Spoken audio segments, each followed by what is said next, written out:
I'm gonna make a thing out of this. I'm gonna try and like recap what I said, but like really fast. We're doing the Game Awards speed run. Yeah, we are. We're doing the wrap it up edition. The wrap it up edition. No.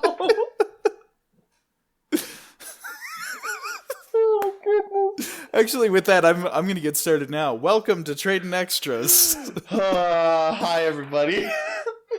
For those just tuning in, we already recorded quite a ways into this episode. More than half. And then,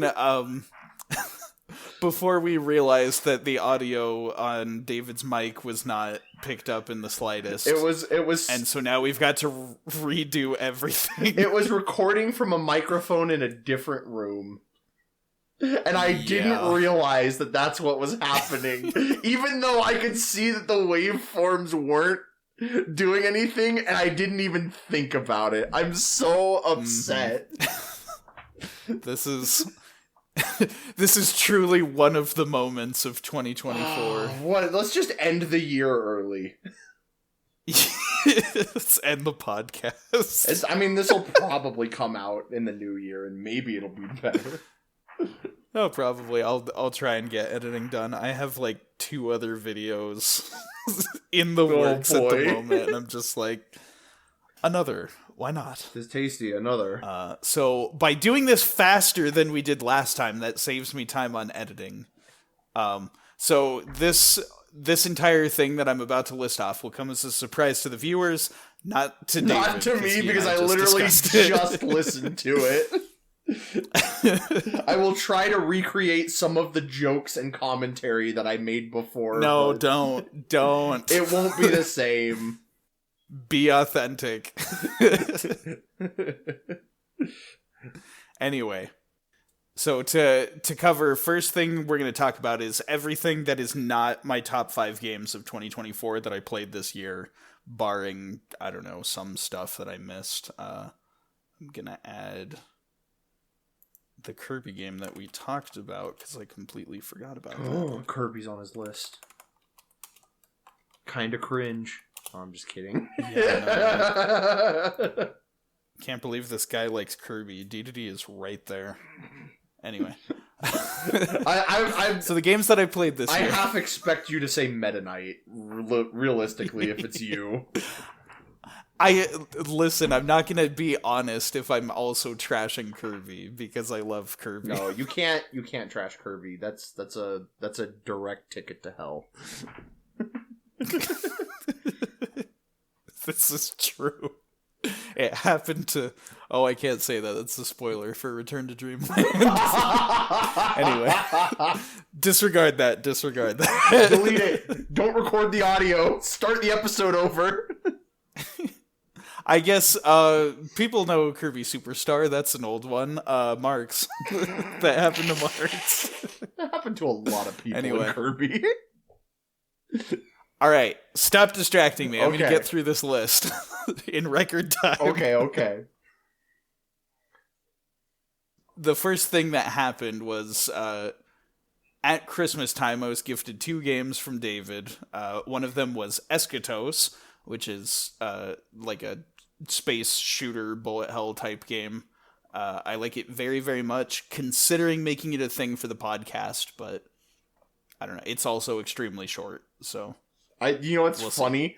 You'd already told me about this, and then I forgot about it. Yes. And then as soon as you brought it up again, I was like, oh yeah, I made an Eschatos joke.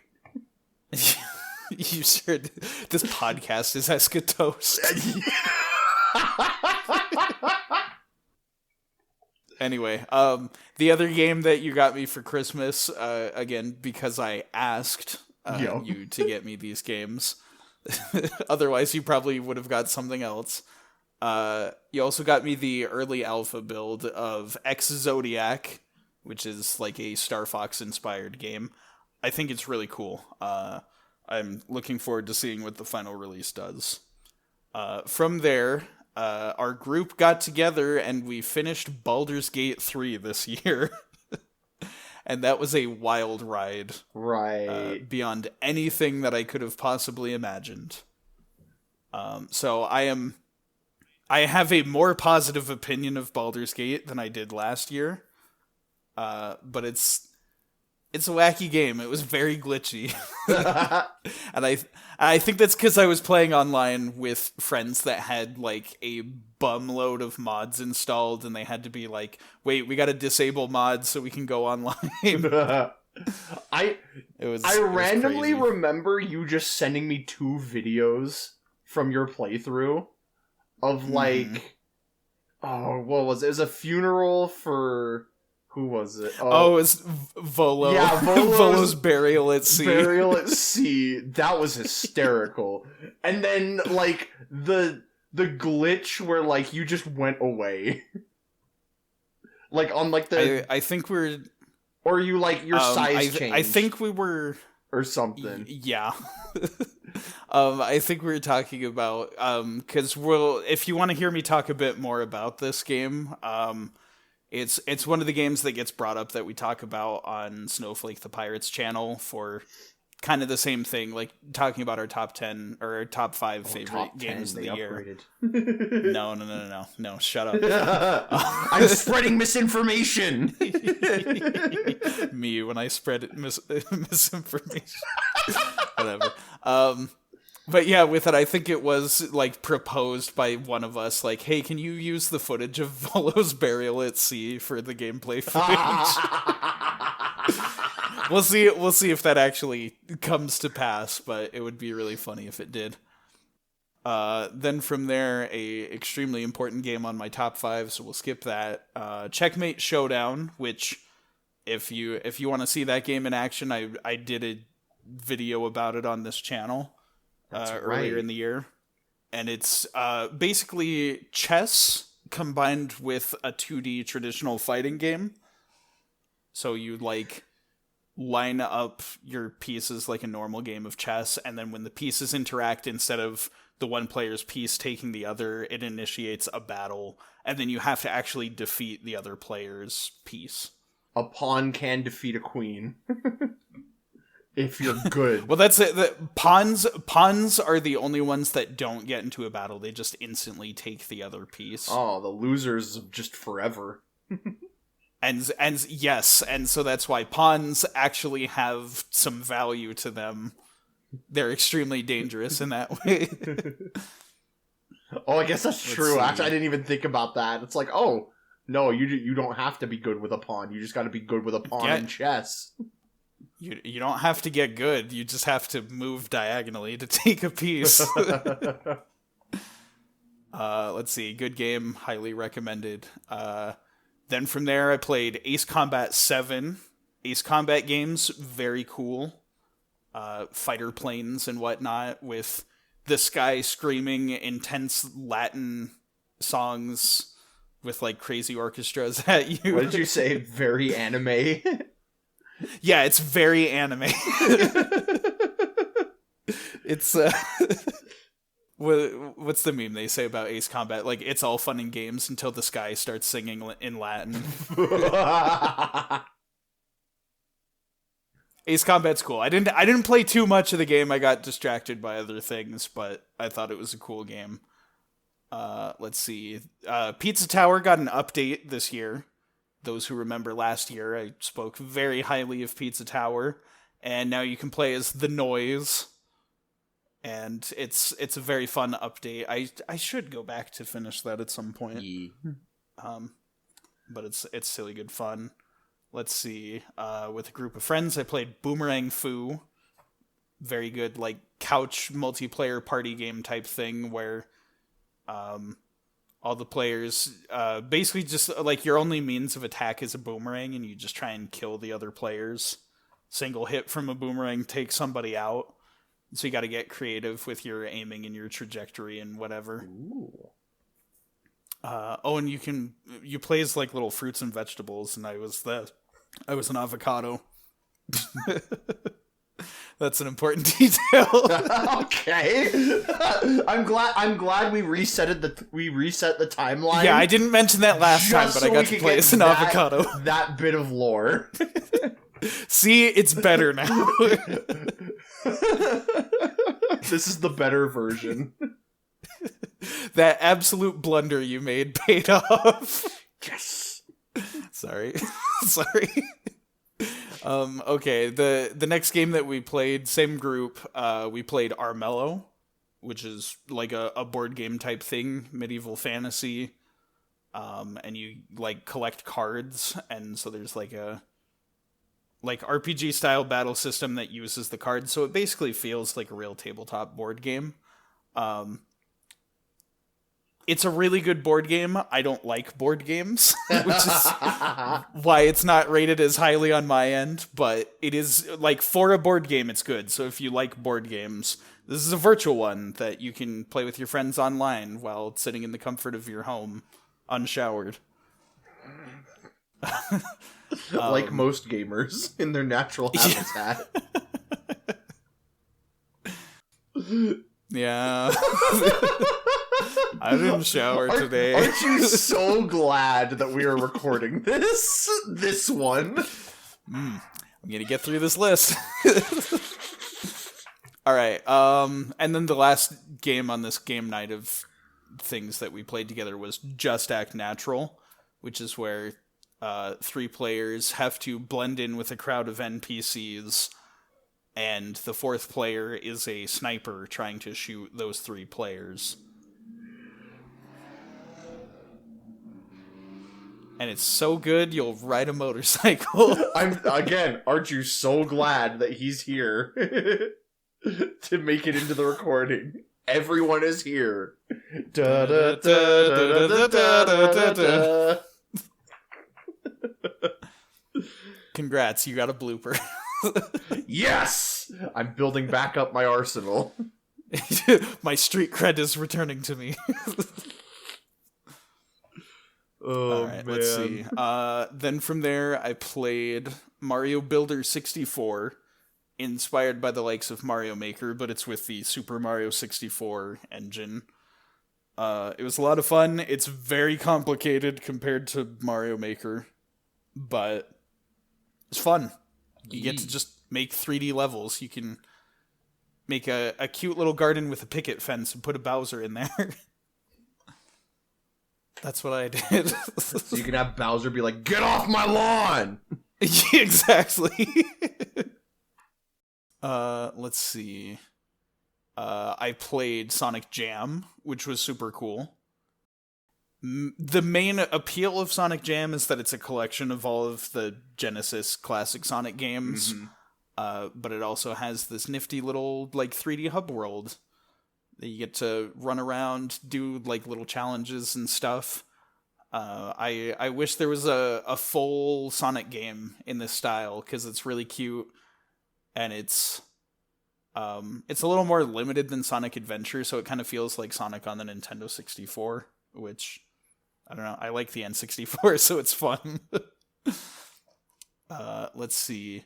Then I played Sky, Children of Light. The reason being that they added Moomin Valley content, and I am such a shill for Moomin Valley now. What was the phrase you used? The Moomin girlies? Yeah, I got together with my squad of Moomin girlies. We all played it together. It's a cute game. It's a little, like, limited. There's not, like, a whole lot you can do, but I can't surprise you with this fact anymore, because you heard me say it last time. Yeah. But the fact that they have a feature where you can hold hands with another player and let them, like, guide you. So it's like whoever, like, takes the lead, they're like, grab my hand. And then you hold hands and one of the players, like, runs off in a direction with you. It's so good. It's cute. Honestly, 10 out of 10 just for that. You can fly around, and there's I do have a small confession to make in the previous timeline. Yeah. You were kind of just going off, and my wife walked into the room to ask me something, but, like, silently, and so I was a little distracted while you were gassing up this so you game. didn't hear that? Yeah, I heard the hand-holding bit. Okay. But, like, I didn't hear most of it, and I was like, oh, I can't wait to listen back to the recording and like hear more in detail what Joseph was saying in this moment. Okay, I mean, I was thinking of something that was kind of interesting that I wanted to talk about that I didn't last time about this one. So thank you for bringing this up. Yeah, but with like a lot of the Moomin Valley crossover that they did, they added like you can get little like Moomin backpacks and everything. Ooh. It's really cute. And then like one of the features they added is that they like recreated scenes from the book series. Oh.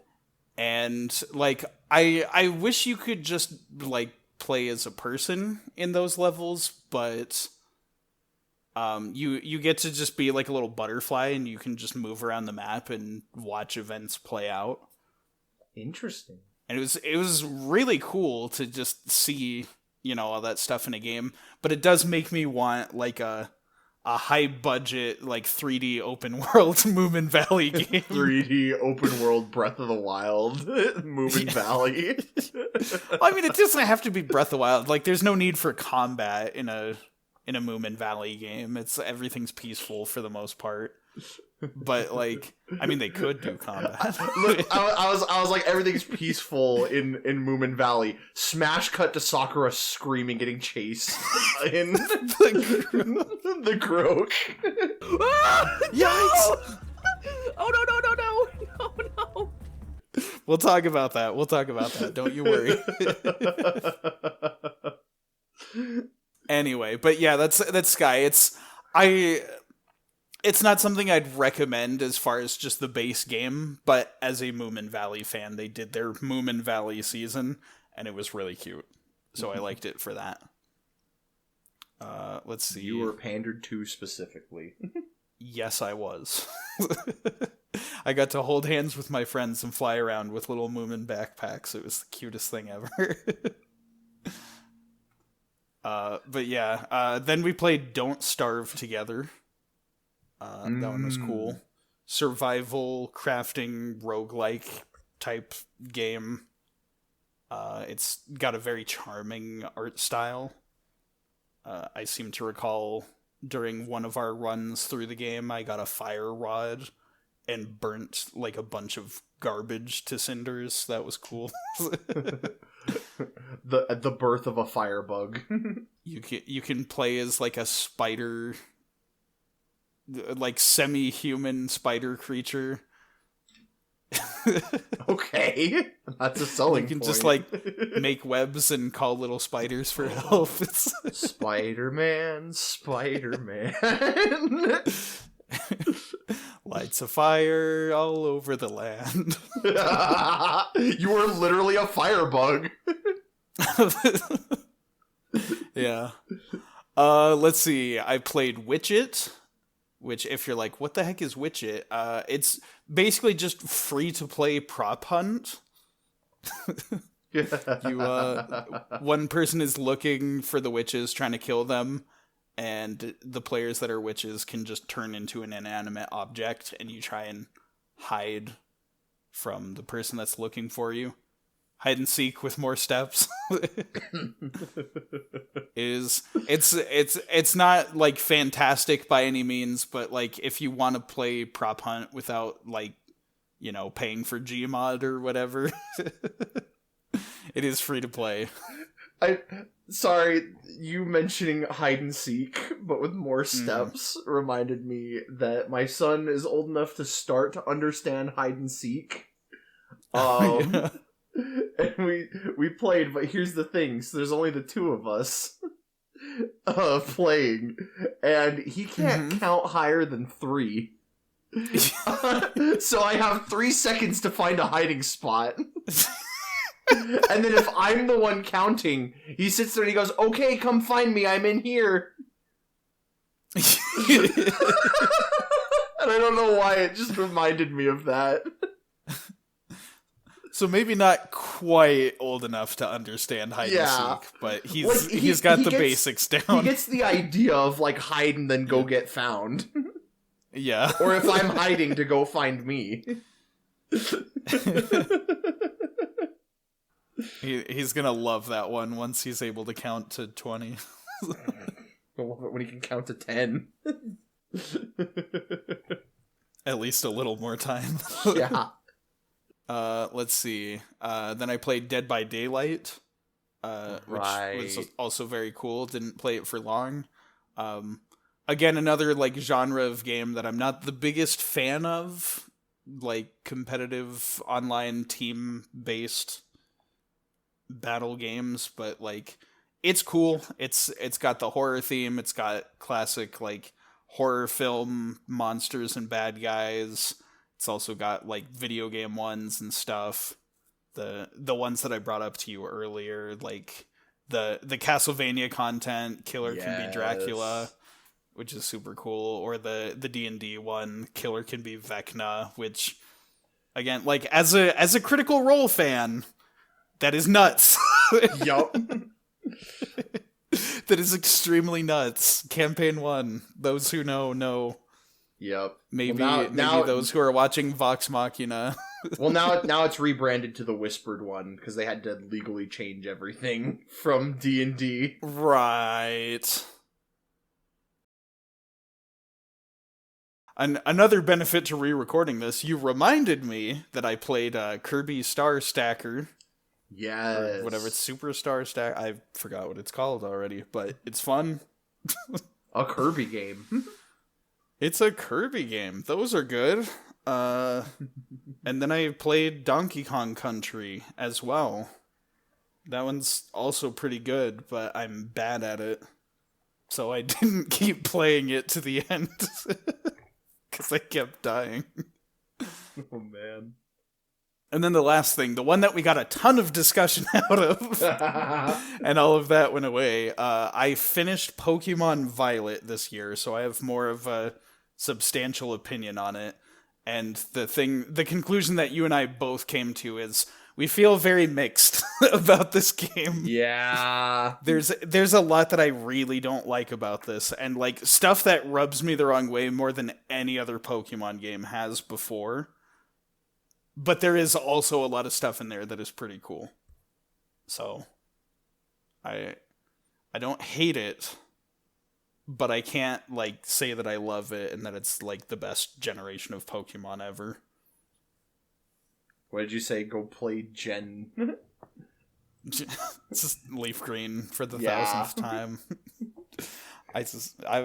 Listen, I grew up with Gen 1, and it is my favorite, but I swear I also like Gen 5. Yes. I'm not a Gen 1er, I swear. Listen, I understand. My favorite Pokemon is Charizard, but my favorite generation is 5. Mm-hmm. You feel me. I have to explain every time I talk to somebody about Pokemon. It's so, as soon as you say that your favorite is Charizard, people instantly get the ick, and it's like I essentially just like, it's like Metal Gear Solid when you alert a guard. Like everyone in your vicinity is like, all right, we're going to kill this man. I thought it was even funnier back when my favorite used to be Pikachu. Because I'd say my favorite is Pikachu and yours was Charizard. Pikachu is my second favorite, so you know. Oh, great. Yeah, I'm really making a case for myself. Are you employed by Game Freak? No, but I probably could be. They pay you to say that? No, they won't, because of things I'm going to say later that you know are coming. Oh, that's right. That's why I won't be employed by Game Freak. Well, it's the end of my list, so feel free to get to yours and at some point rip into Game Freak. We'll get to it. We'll get to it. This is a taste. This is the people from the other timeline know. Yeah. So if you were in the other timeline, you would remember me saying this. I did not have as much time for games this year, unfortunately, because I was building a house and it was eating all of my free time. So I didn't have as much time for games. And the thing was, I finished my house. I moved in. I have a house now. It's wonderful and I love it. And I remember thinking to myself, hey, I now have free time again. And then life kind of said, no, you don't. Because some wonderful opportunities that I am eternally grateful for happened to fall right into my lap. And I was like, okay, my free time is gone again. I don't have it anymore. It is gone. And so I have not played as many games as I wanted to.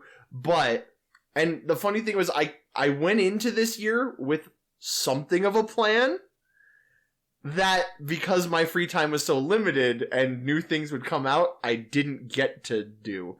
And that was, I wanted to focus on finishing older games. Games that, like, because I have so many games that, like, I've started to play, and then something new came out, and I'm like, I gotta play this now that it's out. Yeah. I want to finish this before the internet decides, hey, it's been out for a week, we can spoil everything about it. And so I'm like, okay, I need to start knocking some of these off of my list. And I wanted to go back. And then also, right at the start, I want to go through some of, like, the shorter games that were, like, a one and done. Mm-hmm. Like, or I don't have as much to say. Like, I mentioned Fire Emblem Heroes. I've been playing this game since it initially launched. And it's funny because, like, it's Diet Fire Emblem, and I'm behind on the franchise. But, like, yeah. Listen, they gave me a lot of alts that I really like, units that I really like, because they gave me a Winter Festival Felicia, and she's my favorite Fire Emblem character. So I'm like, yes.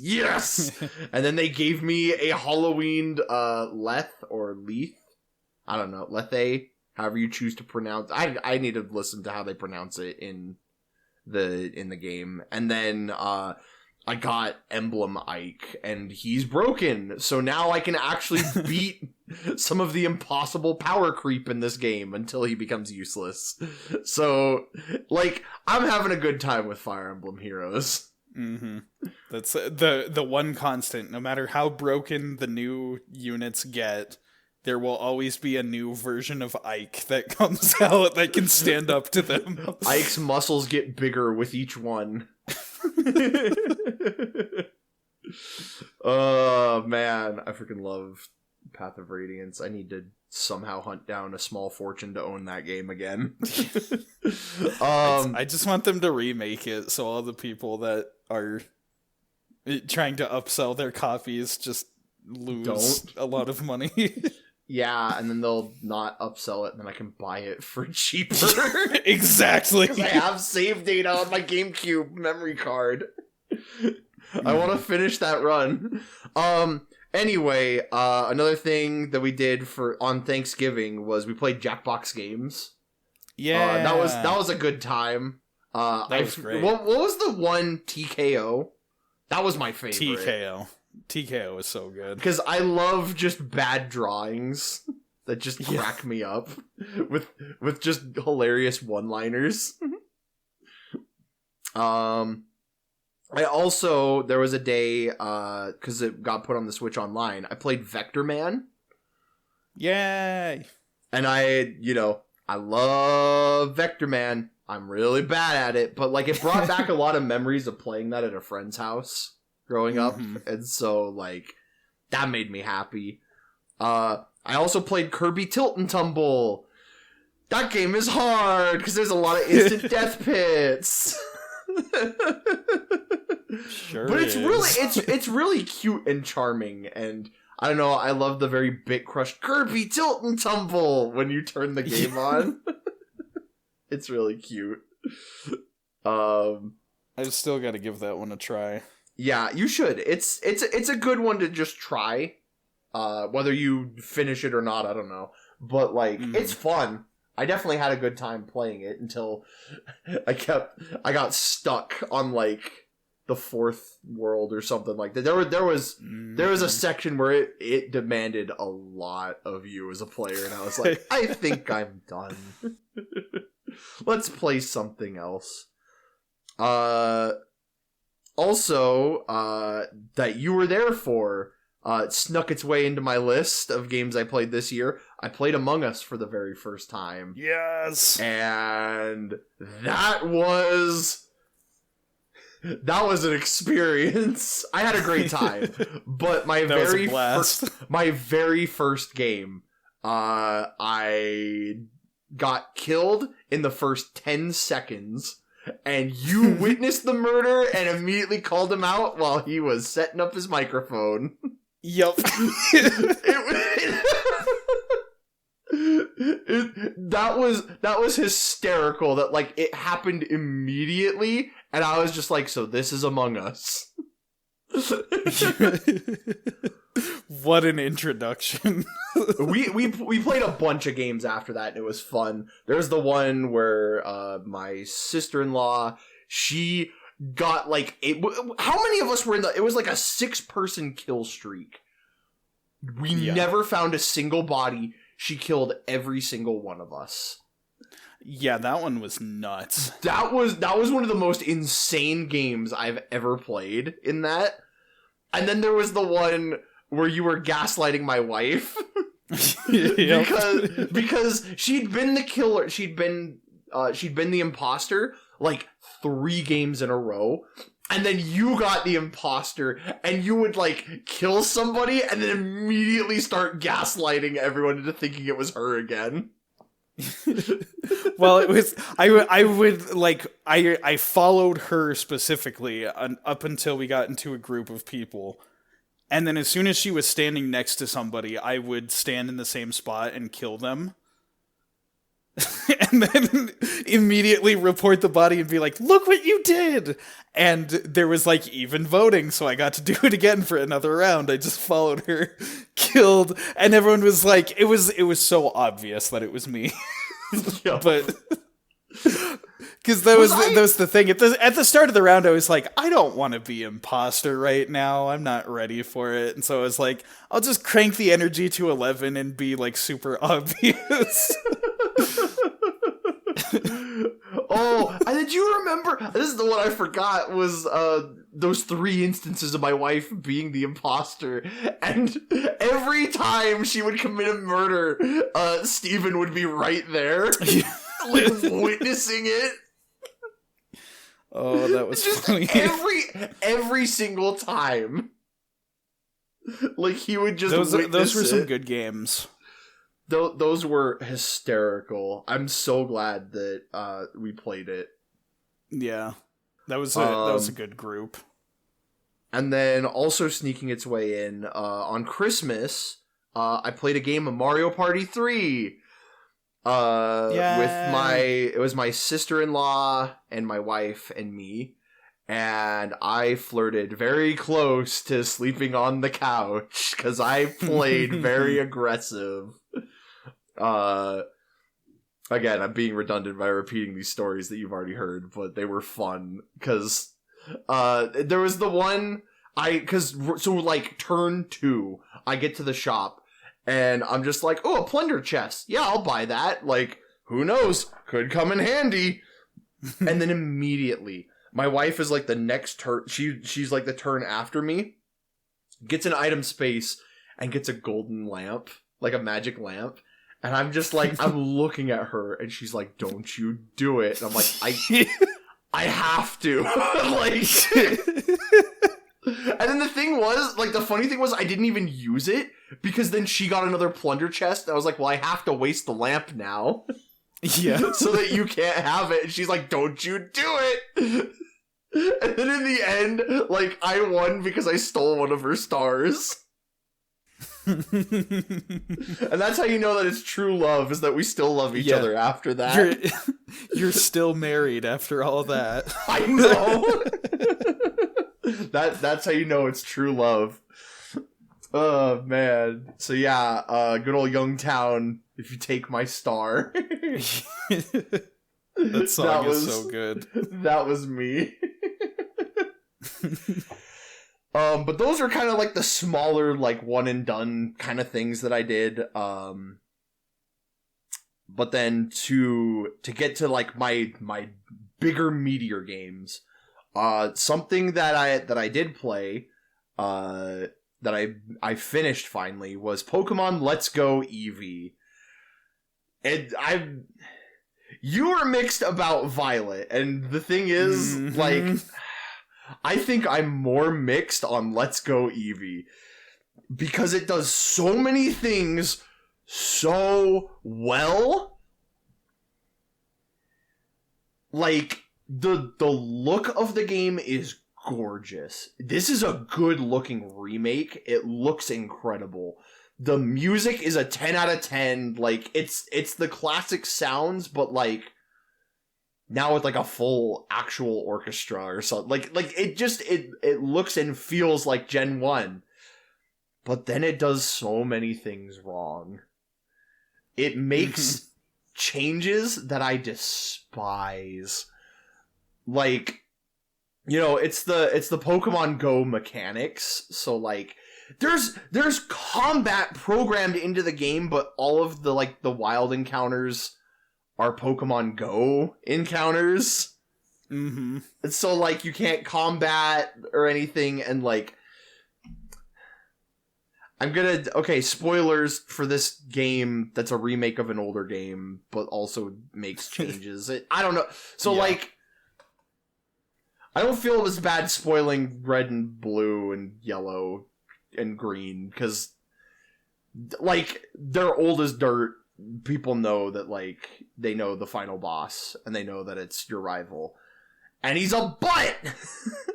And I like that he's a butt, and that, like, the ultimate takeaway message from the game, you know, when Professor Oak comes in after you beat him, is he's like, oh, you didn't love your Pokemon. Like, you didn't treat them with love and kindness, and that's why you lost. And then in Let's Go, they replace your rival with a new character who sucks, because he's your friend, instead of an antagonist of sorts. And the ultimate takeaway is, you held back because you cared too much. And I hate it! Like, genuinely, I was so upset when I got to that point in the game. It's like trying to be subversive, like, oh, it's the opposite of what happened last time, but, like, being subversive doesn't make it a good twist. No, it doesn't, because, like, it undoes what made the original so good. And so I'm like, I hate this game, but then I look at the things it does well, and I'm like, oh, like, there's so much love poured in. Like, it is a 1-to-1 recreation of, like, the layout, and I'm like, this is gorgeous, and I love being able to run around in Gen 1. Like, it just makes me... And, like, I think ultimately, like, I hate it, but I love it, and so it just cancels out until I'm like, this sure is a game. I'm neutral about it, because I have to be neutral about it, because I have two opposing opinions, and they're fighting inside me, and the two wolves. I have to feed one of them, and I don't want to feed either of them. Yeah, for what it's worth, it sounds like you have more positives to say about the game than I did. I didn't even pick them up, just because, like, the bits of them that I did see, I was just like, I don't like this. Like, Fire and Leaf Green exist. I can play those. I picked it up, one, because also Eevee is a normal type, and I'm like, normal type supremacy! And also I had a friend who got Let's Go Pikachu, and so we were playing at the same time, but then I dropped it because fair. New things came out, and I was like, well, I want to play this instead, because this game is giving me conflicting feelings. Right. But I wanted to finish it, and so I did. And, like, again, there's humor and jokes in this game that are great. Like, Blaine's gym is fantastic, and I loved every second of it. I don't know. It is what it is. It's a game, and I'm gonna leave it at that. So hey, we've caught up to the other timeline. Yeah. This is when I realized that I messed up. So now it's all new content for us going forward. Yes. It's funny, I say all new content. It's a game I mentioned playing last time. Mario Kart 8 Deluxe. I finished the DLC with my wife. However, there's one caveat to this. And you'll see this a lot in the games that I played this year as well. I played a ton of this game with my son because, as I mentioned, he finally got into gaming. Like, he's still 3, but he's learned, like, how to hold a controller. Like, if I push this button, this thing happens. And he's kind of, like, learning how to play games. And Mario Kart 8 was a great game for him to get into, because I could kind of set it up so that, you know, his car moves on its own and it doesn't fall off the track, because that's one of his favorite things, is to just repeatedly drive off the cliff and out of bounds and then get carried back. He thinks it's hilarious. But he and I played a lot of Mario Kart together. It was so much fun. Squeaky Clean Sprint is like his favorite track. And it's now become one of my favorites too. So yeah, played a lot of Mario Kart this year. Another thing that I just wanted to briefly mention was we put out a podcast episode where we played Kirby's Dream Land 3 together. Yay! If you want more thoughts on it, go watch that episode. Yeah. Anyway. On to the next one. Yeah. So continuing with my wife and I trading off games that we show each other, we started Tales of the Abyss. That's right. Yes. I'm playing it with my life. I love it. I will say this playthrough has made me aware of just how old this game is, but dang, do I still love it. Like, it's funny, we've started referring to the PS2 as Grandpa. That's right, yeah. Because that's the other thing, too. So, like, it's funny, we have 2 PS2s in the house. Because we have mine, which was, like, the PS2 Slim that we grew up with. But then my wife has, like, the original fat, chunky PS2. So, like, this is Grandpa. And, like, the loading screens take a minute. We're like, how did we ever play video games like this back in the day? Like, how is this ever okay? And it's so funny because I remember, like, when we played this game felt state-of-the-art and cutting edge. And now I'm like, oh, the cracks are showing. But, like, saying that aside, I love this game. It's fun, too, in this playthrough, because I'm appreciating characters I didn't appreciate as much in my first playthrough with you and Steven. Like, Natalia has weirdly become a favorite of mine. Her and Ash. Oh, yeah. In hindsight now, I really like Natalia. Yeah. And then, like, I'm playing, since my wife is playing as Luke now, I'm playing as Annis. And I'm like, Annis is really fun to play as. She's just, like, a big tanky wall. And then, of course, my wife and I have definitively decided that Jade is the best character in the franchise. Like, I knew that already, but, like, Luke is my favorite character in this game. But Jade is objectively the best character. My wife just walked in and she just gave me this, like, yeah, you know it. The look of approval. Yeah. The chef's kiss. So another thing, and this is interesting. This was battling for a spot in my top 5. And it would have made the top 5 if I had played more of it, because I didn't realize how close I was to finishing it when I dropped it. And that's Bug Fables. I finished Bug Fables this year, and this game is good. Like, we are going to be playing this on the podcast at some point. It is a phenomenal game. It is the spiritual successor to Paper Mario Thousand Year Door. Because, you know, like, we live in an era where just fans are just doing things better. Like, because the thing, too, is that, like, not only is it, like, you know, it pays homage to the original, like, Paper Mario series, but, like, it builds on it and it evolves the franchise. And so, like, it's what it feels like. And so I didn't realize how close I was to being, like, actually beating the game. And so I was like, oh man, like, I'm right at the final boss and I didn't even realize it. If I'd known that, I would have just finished it then and it probably would have made top 5 list back then. So like literally I kind of just finished this game and I was like, oh, that was quick.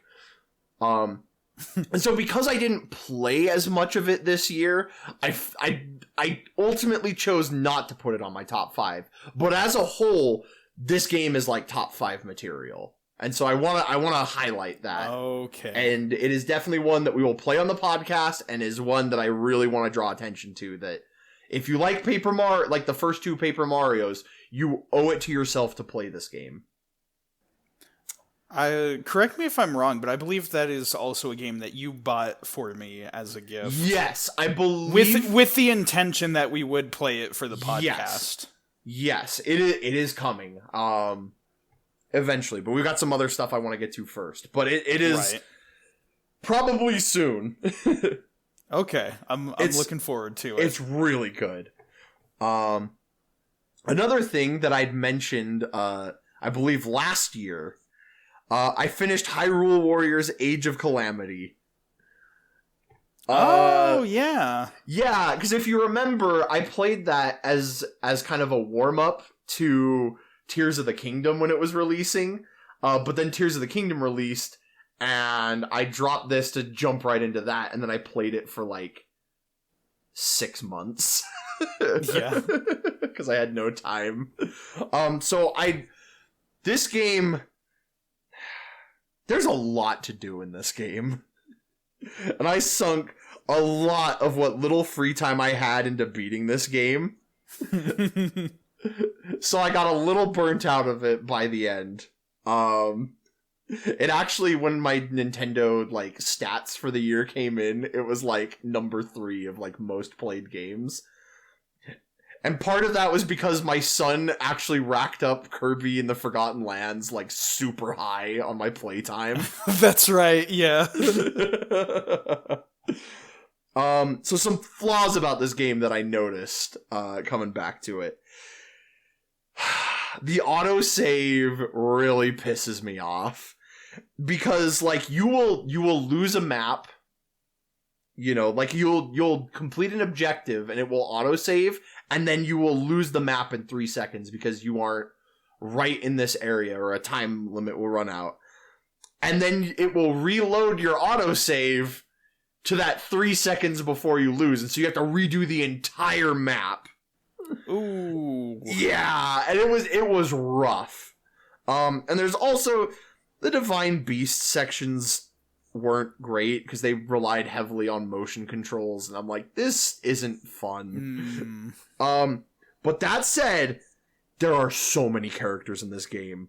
Like, I had to take a step back and be like, I'm going to pick the 4 characters that I'm going to invest the most in, because if I try and level up every character and do everything in this game, this is where my list of 2024 would end.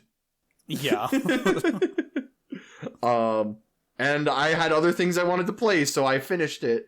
My only comment about Age of Calamity that I'm remembering, I remember you like sent a screenshot to like our brother's group chat, and there was like the monk. That was from the Breath of the Wild DLC that you hadn't played. I haven't played it. You can play as this guy, and it hurt my soul so badly, because that, like, the DLC for Breath of the Wild was, like, the best part of that game. Well, especially, like, there were some weird picks. There were some other extremely weird picks as well, but it was, like that one specifically was, like, a character that is so cool. And you were just like, you can play as this guy? Dude, that's a weird pick. And I was just like, oh. Well, because he was just one of anything. And again, not having played the DLC, it felt like it just came out of nowhere. Because, like, he also just showed up. Like, yeah. The game literally was just like, here he is, play as him. no cutscene or anything really. Like, right. And I'm just like, why? Why are you playable? What is going on? For more information, play the Breath of the Wild DLC. I one day I will buy it when I have money. Right. So another thing that it's weird to say that I played it, because mostly I sat and watched. My son played it, and I was there kind of to help him. Was Pokemon Mystery Dungeon Red Rescue Team. Yeah. Because it got put on Switch Online. And this was fascinating because it was when he was still very early in learning how video games work. But it was amazing realizing, like, watching him figure out how to play a video game.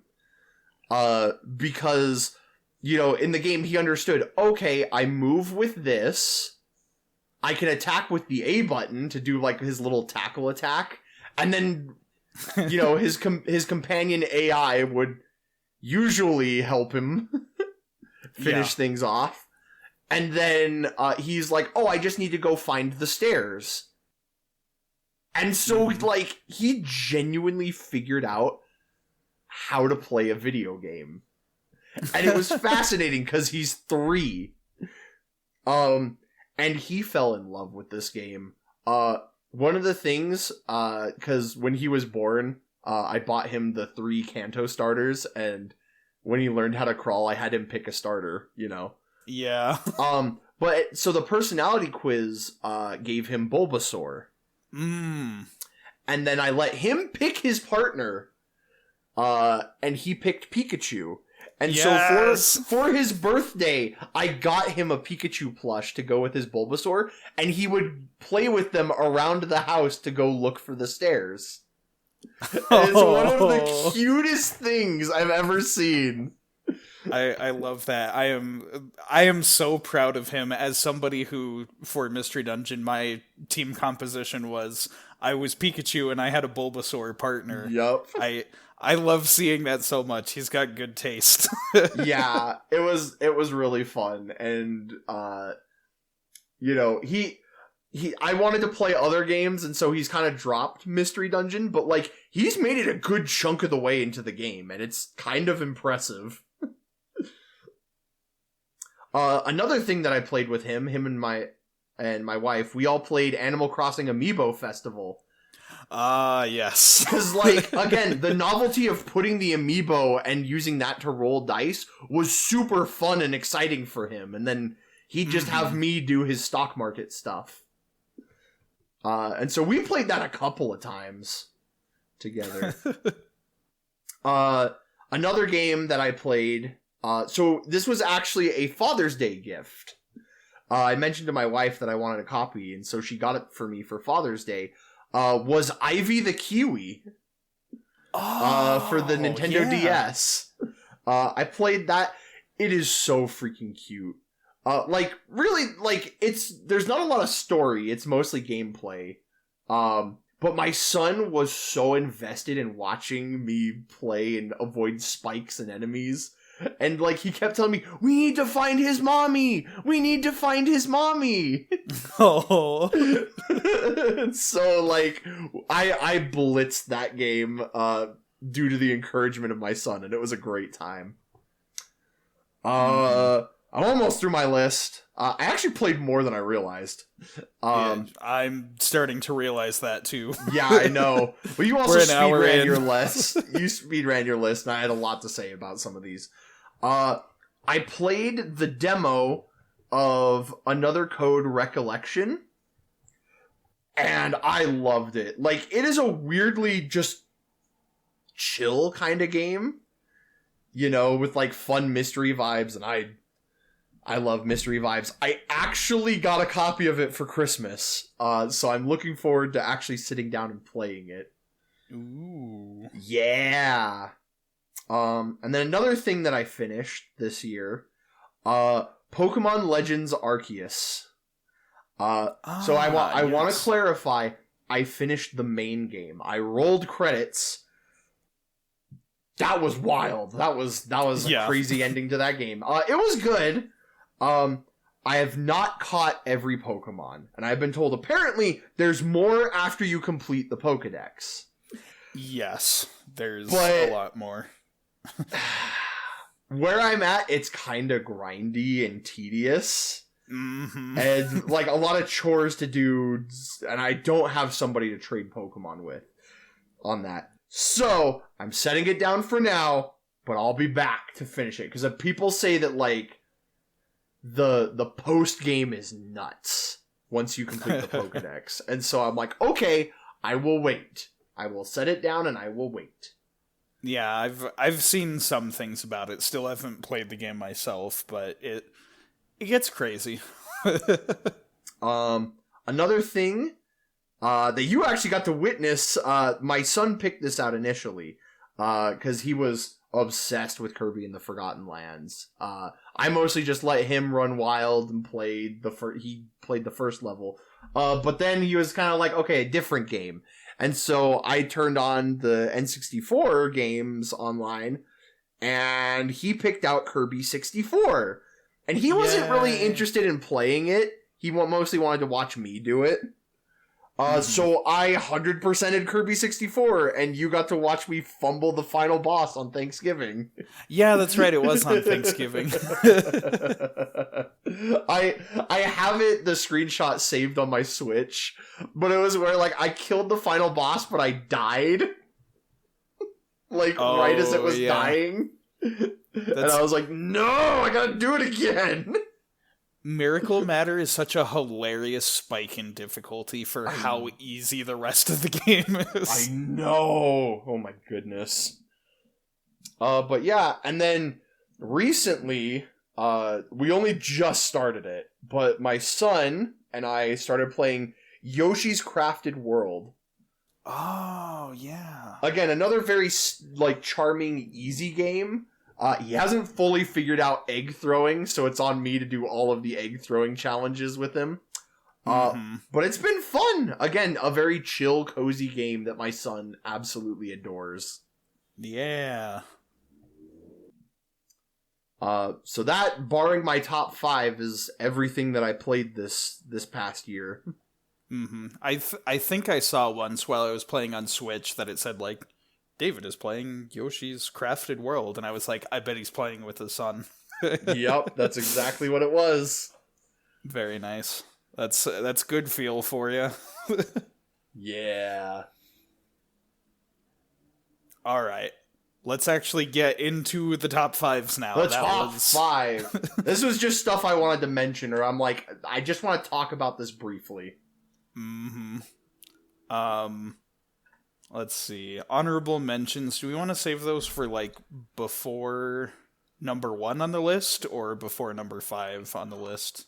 I don't have any honorable mentions. My only honorable mention was Bug Fables, and I already did that. Oh, okay. So. And you already mentioned. Okay, well then I'll throw out my honorable mentions real quick, and then we'll just do our top 5s. Straight. Okay. So the first one, I wanted so badly for this to be on my top 5 list. I wanted so badly to. It was gonna be, and then it got kicked off the list because of something we're playing for the podcast. So we'll get to that. But I really, really want to shout out Little Kitty Big City.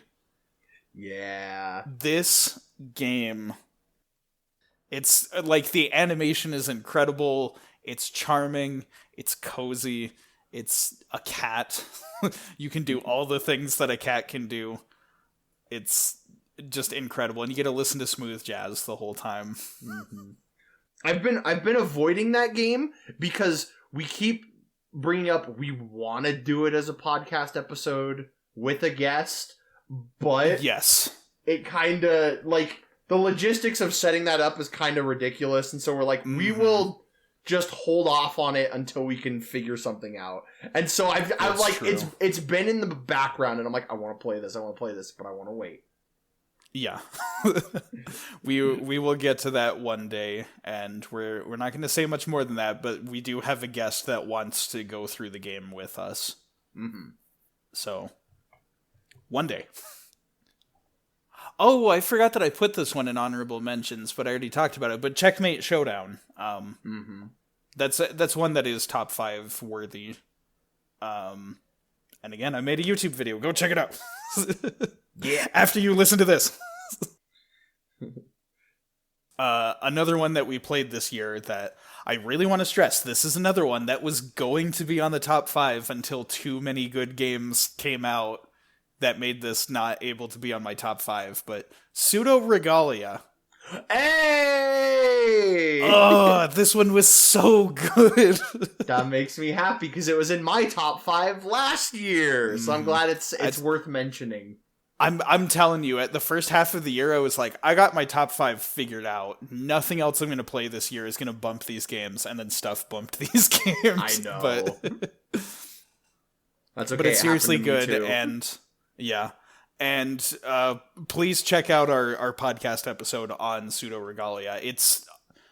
We tend to ramble a lot, as you may have noticed from this video, but it is one of our episodes that's on the shorter side. So very digestible and very good game.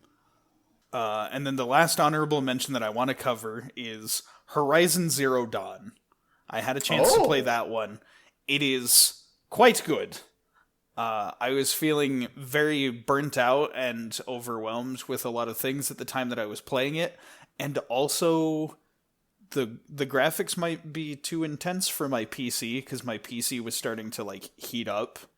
And, I was very worried that the game might have caused permanent damage, so preferably play this on a PS4 or a PS5 or a really good gaming PC. But or play the Lego. And that's saying something, because I do have a good PC. Wasn't there a Lego version of that coming out? I think it's already out at this point. I don't know. I didn't follow it, but it's actually very silly, because it's all of the things from the games, the Horizon games, but very silly. Lego Batman, if you will. Equivalent to gotcha, that. Gotcha. Alright. This very dark and serious world done in a silly way. But the original Horizon Zero Dawn, I had a chance to play that. Another reason I didn't finish it was just because Snowfy and Guano were streaming it at the time, and I was like, it's easier if I just watch them play through it. But again, very solid game. Story is super good. The characters are super cool. We got a really awesome protagonist and everything. And it's a shame that this, epic open world, mega adventure game, keeps getting snubbed by games that are releasing at the same time. Because the original one came out within a week of Breath of the Wild. That's right. I think it was. And then the sequel came out, if my math is right, it came out around the time of Elden Ring. Oh. And so they keep just releasing these games at the worst times, and so not enough people are seeing them. But they're still extremely solid games. And yeah, with that covers my honorable mentions. Rock on. Okay. Do you want to start us off with your number 5? I can start us off, yeah. So my number 5, and again, it's fascinating because this was fighting with Bug Fables. Actually, it was higher, and then another thing bumped it down, which is funny. But it was Princess Peach Showtime. Yay! Again, Wait, was that this year? That was this year. That was the beginning of this year. And again, it's fascinating because I was like, oh man, I'm going to probably hold on to this. I'll mention it, when we do this wrap up, and then I'll probably play it next year with Joseph as part of the podcast. And then you were like, hey, I kind of want to play this now. Yeah. And so I was like, okay, we're doing it now. So for my full thoughts, go watch our full episode. But I mentioned in that episode, this one was special because it's one of the big pillars of games that I got to play with my son. It was the first game that he kind of figured out he could play a video game. And it was really special to me. And so I had to keep it in the top 5 for that reason. I played a lot of games with my son this year, but this was like the first big one. Yeah. I will say, I was a fool. Princess Peach Showtime was on my top 5 earlier and then got bumped off by stuff. And so I don't have it written down anywhere in my notes. So let me just also put that under honorable mentions. Yes. Yes. I can't believe I spaced that was this year. I had it written down, but I didn't have it written down with the other games. It was only in the top 5. Year. So much has happened. Yeah, crazy. All right, my number 5, and it's one I'm still in the middle of playing, so based on how much it nails the landing, it could move up after this, but my number 5 is Live Alive, the game we're currently playing for the podcast. Oh, just wait, brother. Oh, me oh my. It's a good one, and I feel like I don't need to talk about it too much because we're going to do a full episode on this in the future. We're going to be talking about it a lot longer than we will here. So the cliff notes of what I'm going to get so far before I've seen the whole game. Very positive opinions of it so far. Super good RPG. Like, just really charming. The music is incredible. All of that. The only thing I'm kind of iffy on at the moment, it's a little grindy. Like, certain sections of the game can get grindy, and those haven't been the most fun in my opinion. But, like, everything else, like, besides that, super cool. Super good game. And mind you, that's me also being like, hey, let me save you some headache in the future by grinding. That's more a decision on my end. Just because I know what I had to go through, and I'm like, this will be easier in the long run if we grind. Right.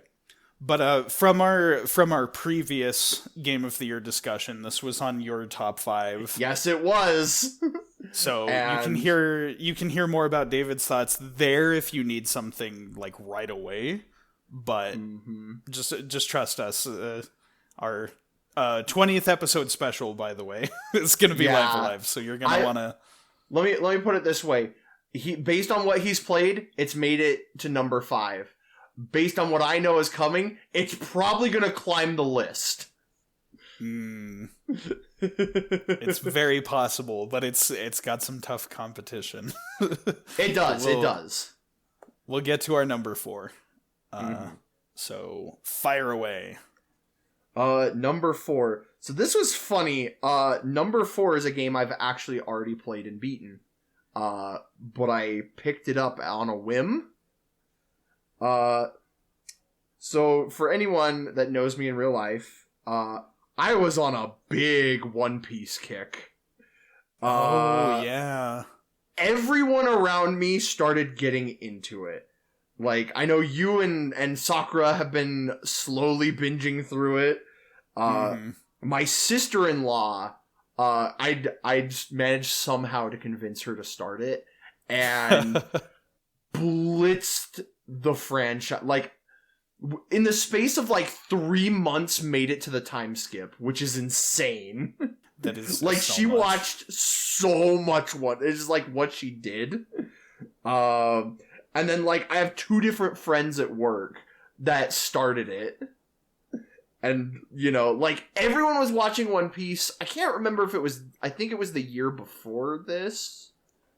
I don't remember what year, but, like, the live action came out of One Piece. And so a bunch of people have been like, oh, yeah, let me put eyes on One Piece. You know, and so it got me, like, in this mood to be like, man, I need to catch up on One Piece. For those that don't know, I exclusively watch it dubbed. Because that's what I started it with. Was with the Funimation dub. And I'm behind. I blitzed Whole Cake Island.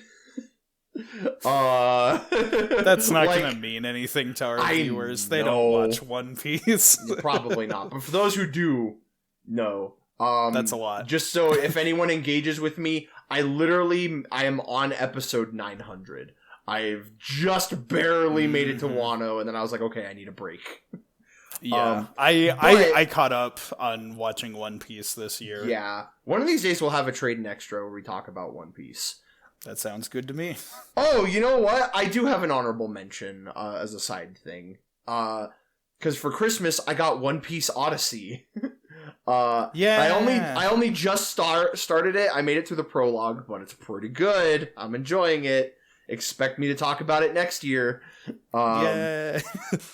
But that's not what this game is. When I played at number 4, I dusted off my copy of One Piece Unlimited Adventure for the Wii. And man, does this game still hold up. Like, I freaking love this game. I love that I can swap at any point with any other member of the crew and jump in and run around as them. This is also like the only game that the dub cast for Funimation has dubbed. Everything else is just the Japanese dub with English subtitles. And I love the dub cast so much. This was also... It's technically like Frankie's first appearance in the dub. It's all of the like Water 7. Yeah, everything stuff. Was up to like Water 7. There's a couple of voices that like, because you know they dubbed this game and then they went back and restarted the Funimation dub, and so there's some people that got recast, and I'm like, yeah, that was better. That was better as a recast, but like all of the main crew is the same, and I forgot how much I love them. Also of note, in my playthrough of this, my son picked it up and played with it. He loves Chopper. Yes. He absolutely loves playing as Chopper. One of his favorite things is to take out the pickaxe and break the rocks with it. Mm-hmm. And like, the thing too for me is like, I'm normally not big into like a game where you gotta craft items and stuff and manage resources and stuff. But I don't know why it just works in this game. Like, it's just, it's good.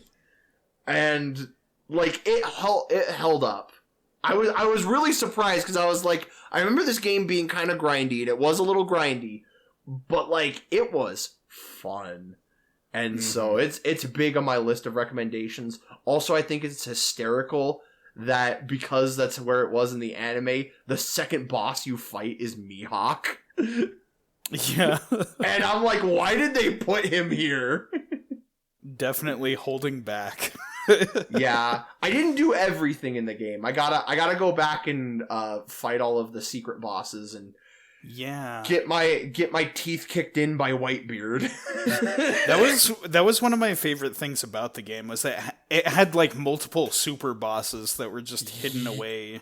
Oh my goodness, there's so many, and they are tough. They do not hold back. It's funny. I also like pulled out the game and played it a little bit this year as well. Yeah. I maybe like I'm a little less married to this game like you are. I don't know. Like, because my thing was I was in my peak One Piece phase, and I was like, I need to just pull it out and just play it, and then I did, and I was like, oh, I forgot how good this game was. And I, like, it's funny, because you fight old enemies, but, like, it has a completely original story. And, a lot of anime games are just kind of, hey, retread the story that you already know. And so it's kind of fun to, like, play an original story and play as the entire crew and swap at any point. Yeah. I think for me, like, actually the crafting and like leveling up your characters and stuff is something I personally think is like kind of boring. But in terms of just like the gameplay, all the crazy moves you can do, and like you said, the fact that you can just switch to any of like this huge cast of characters on a dime, like I think all of that is super cool. The soundtrack is also really good too. The soundtrack is incredible. And also the fact that like any boss that you beat, then there's like the multiplayer like versus mode that you can just pick any characters, including the final boss. The multiplayer in this game was crazy, including the final boss. Yeah. Yup. You can play as like the common grunt enemies. Yup. And so you can set up these insane battles where you're playing as, like, just, random Navy guy with a sword versus the final boss. Bazooka Navy versus the final boss. It's so we all insane. know Leader Navy was, like, the man that you picked. He was the best. Or if you're me, you pick freaking, not Devil Fruit Lucci and just, like, spam the finger pistol move. Oh, yeah. This is a good game. It's a great game. All right. My number 4 could not be more of a departure in tone. My number 4 is Snufkin, Melody of Moomin Valley. Yes. And this one, for the record, I have an entire playthrough of this game. It's not terribly long, but if you would like to see it, I was joined by my good friend Sakura Knights. We have continued to keep each other in this pit of obsessing over Moomin Valley. And it's this, in my opinion, this is the best cozy game of 2024. And that's a bold claim because Little Kitty Big City came out, and that one's also really good. But it's just such a serene game. The music is super chill. The art style has this really, like, beautiful, like, almost kind of like papercraft sort of painted look to it. And it's just so nice to wander around and talk to characters, help them with their silly little tasks. It's just such a pretty game. Like, I love Moomin Valley. I'll also throw in, because I watched your whole playthrough, the comedy in that game is A+. Yeah, the humor is so good. That, combined with, like, because Sakura was writing fanfic stuff, single-handedly made me a Little Mai stan. Yes! Little Mai is such a little brat, and we love her. I know, that's why she's the best. There is also DLC that came out for this game. We have recorded, like, a full playthrough of all the DLC, and that'll be going up in its own video at a later juncture. I will probably try and get this out first, but whichever one happens, like, the DLC is just also good, and it's more fun. I admit that I'm totally biased, because in terms of, like, gameplay, there's not a lot that you do in this game except walk up to stuff and grab it for your inventory and then use it at a different spot in the game. Like, it's not, like, super interactive, but it's just its charm. And I think for how much I played this year, that's a little spoiler for later on the list. That's very exhausting. It's a great game, but it's a difficult game, and so just to have something that I can, like, zone out and be like, peaceful music, peaceful vibes, nothing seriously trying to kill me except, the Groke. Now you play the clip of her running from the Groke. Stop doing that! You're gonna get caught! No! Oh, this is horrible! Run! She hates being chased. Yep. That moment lives rent-free in my brain. That was so funny. It's so funny. So many people subscribe to my channel because of that. So it's the gift that keeps on giving. Oh man. Alrighty. Well, guess we're going to my number 3. Do it. And it's appropriate that it is the number 3 because it has the number 3 in the title. Splatoon 3 came out with some DLC this year. Yeah. Side order was brutal. I did it all. Mm-hmm. And I loved it. It was rough going. It was my number 1 most played, like, longest playtime in my Switch analytics. Because I played this, if I had free time to play a game, I was playing this because I wanted to do everything. Let me tell you what an all-drone color chip setup feels like, because you just walk around and Pearl goes on a point-and-click adventure. It is so much fun. The final boss was amazing. And then the game keeps finding ways to punch you in the groin to make it so much harder. And so when you finally do it, it was euphoric. And you know, it wouldn't have ranked this high if it were just the side order DLC that I played this year. Mm-hmm. Because the other thing that they did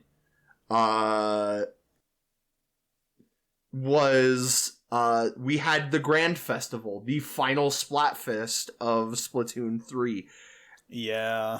I genuinely wanted to cry while that was going on. It was so much fun. They set up an entire hub area that you could just run around and watch all of the different Splatoon idols perform in and just kind of like enjoy. It's really cool. They had like this like basically like sprinklers of just paint like right when you walk inside, and it covers your model in different colors of paint. Oh, and it like cool. It felt like an event. There was so much, because the Miiverse is gone, but the Miiverse equivalent of like the post, people were drawing so much amazing artwork, and it was a time to be a part of it. I was a part of Team Past, even though not necessarily the past is the most important thing to me, but I gotta support the Squid Sisters because I want them to come back in whatever Splatoon 4 decides to do. I mostly lost games, but I had a great time just playing with randos online, and it made me realize just how much I love Splatoon as a franchise.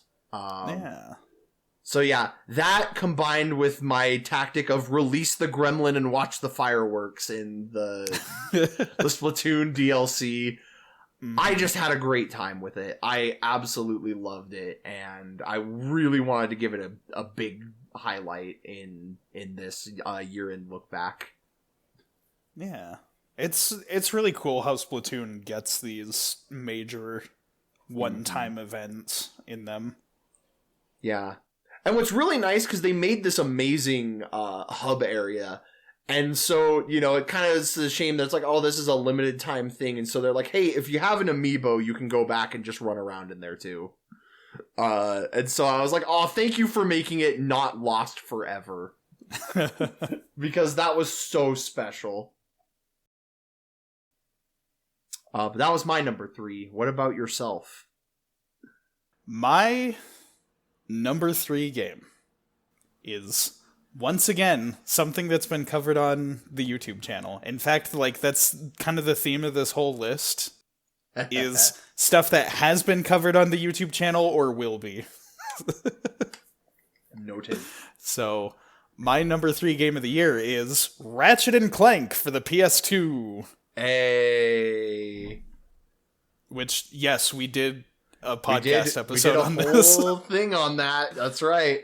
We had guests and everything. Go check it out. It's awesome. That was fun.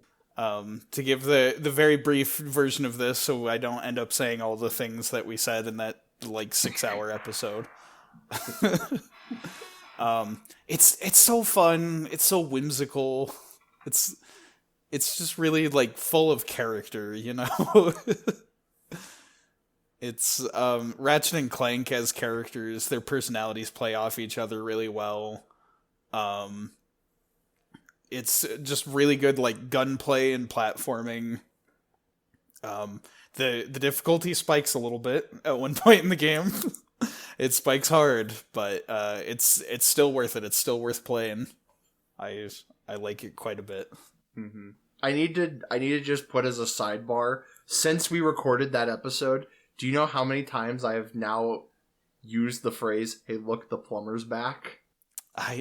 I think about that too, and nobody is like recently into Ratchet and Clank, so they don't know what I'm talking about when I say know. it. This is what it's like to be late to the party. Yeah, it is. We're all turning our caps backwards and being like, "How do you do, fellow kids?" But it's Ratchet and Clank is good. Looking forward to playing more games in this series. Oh man! All right, boy. Your number 2. It's my number 2. This was... Let me tell you how hard it was to order this list, because there was a lot that I played this year that I loved. But for me, my number 2 was The Legend of Zelda: Echoes of Wisdom. Yes. I just liked this one. It was fascinating how my approach to puzzles, and especially combat, changed from base Zelda. Like, there's a small part of me that I kind of just wish that I could just run up and hit things with a sword. Yeah. Without, like, a time limit for the whole adventure. But also, I liked how it challenged me to, like, you know, think about my approach to everything and okay, what can I use? And there definitely was a point where I was like, I'm gonna just use, like, the same, like, 4 things because they work.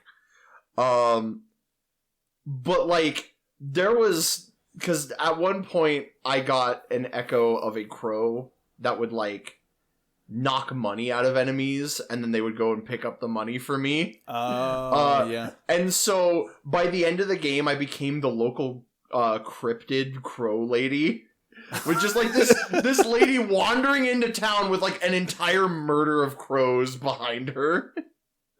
Was really fun. Mm-hmm. And then just the final boss was so chaotic and hype. I was like, okay, this rules. Like, I'm glad I played this game just for this. And yeah, like, honestly, just a good top-down, cozy Zelda game. But, like, I'm glad both this year, both Peach and Zelda just got to really shine. Yeah. I'm still kind of in the camp that, like, I wish Peach and Zelda got a higher budget game for them both to shine in, but it's much better than nothing, that's for sure. Even then, like, I know the look of this game is simpler, and, like, you can see that you're like, okay, this is put together very simply, but it still looks good. Right. And it's definitely fun to play. And so I'm like, no, like, I want more games like this. And I believe, who is it? Aonuma does the Zelda? Eiji Aonuma. Yeah, like, because I guess he was saying, like, I don't really see a future for 2D or, like, top-down Zelda when 3D is the big thing. And then this came out and did numbers, and he's like, alright, I was wrong. We'll definitely have a future of doing this. And It makes me happy, because I really enjoyed this style of game. And it's interesting to see, like, what it took from Breath of the Wild and what it didn't. Yeah. And so, it's a good game. Like, I genuinely had a great time. I need to play more of the 2D Zeldas. Like, aside from A Link to the Past and A Link Between Worlds, I've managed to dodge, like, all of the 2D Zeldas. And it's like... Yeah. I definitely recommend this one. Because it's not without its flaws, but, like, its flaws are so minor. And genuinely, I had a great time. Yeah. That was my number 2. Nice. You did a number 2, now I'm gonna do a number 2. Okay. And, and you better believe that was a poop joke. I was like, where's Statler and Waldorf? They're like, this whole podcast is number 2. Oh. I love Statler and Waldorf. I do too. Okay. I have a feeling that this is also going to be a game that you're going to be talking about. So we will get my half of my thoughts on this. Because surely surely this is a game that makes at least number 2 on your top 5 this year, but well, no. Sonic X Shadow Generations. Yeah. So right off the bat, I gotta say, Shadow is so back this year. The fearless year of Shadow. Like, that's the thing. Every time anything good Sonic-wise comes out, people are like, oh man, Sonic is so back. And it's like, we've been having, like, consistently good Sonic media lately. But this is new Shadow media. Shadow is back this year. This one we're allowed to say. Like, there was the Sonic Movie 3, which I've seen and I loved. Dark Beginnings, like the animated stuff that's like the promo for Sonic X Shadow Generations. That was hype as heck. Like, okay. So half of this game is a port of Sonic Generations. Sonic Generations is a good Sonic game. I like it quite a bit. It was nice to revisit it. But the real meat and potatoes is the Bowser's Fury half of this game. Yup. The Shadow Generations was incredible.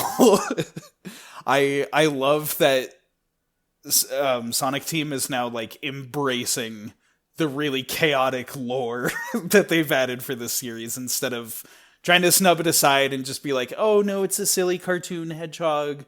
There's nothing. It's like, no, like there are aliens. There's like an entire like military unit that like defends Earth. There's all this nonsense, all this convoluted lore, and they're embracing it and acknowledging it and making it even better than it was in the games where a lot of this lore originated. The characters are just done so much justice in this plot. And, like, the level design is so good. Shadow's moveset is so good. And he's got so many moves that are different from Sonic's. And they utilize it in different ways when designing the levels, so they're awesome. And it's just a real polished experience. And I am so happy to be a fan of Shadow the Hedgehog. Like, he is... Because of this game and all of the Shadow media that's come out this year, he is at risk of becoming my favorite Sonic character again. Like, Shadow is back. It's so nice to be seeing, like, especially like all of the games like calling back to older, like less successful Sonic games, and then taking like what worked from those games and making all the stuff that didn't work so much better. It's awesome. Amen, brother. Shadow's back. But anyways, and that's still only number 2. Well, my poor younger brother, I'm gonna show you why it's number 1 on my list. Yeah! This is the number 1 game I played this year, and it's so funny. I want to highlight something very specific for you. Yes. I went from seeing this get announced and thinking, I probably won't pick this up. I already have it on the PS3. To this being my game of the year. Yes! That is how good this game is.